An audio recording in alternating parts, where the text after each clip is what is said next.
أمطار ورياح قوية في الجنوب. إليكم التفاصيل.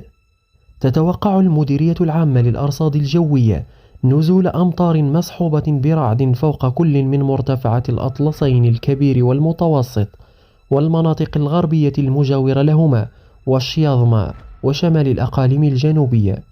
كما سيلاحظ تشكل ضباب محلي على السواحل الوسطى مع تسجيل هبات رياح قوية نوعا ما بجنوب البلاد، وستكون مرفوقة بتناثر الغبار محليا.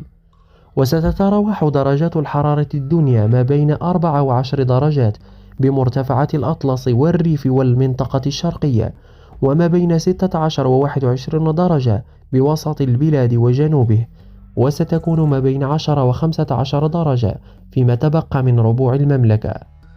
أما درجات الحرارة خلال النهار فستكون في ارتفاع، وسيكون البحر هادئا بالواجهة المتوسطة، وهادئا إلى قليل الهيجان بالبوغاز، وقليل الهيجان لهائج على طول الساحل الأطلسي.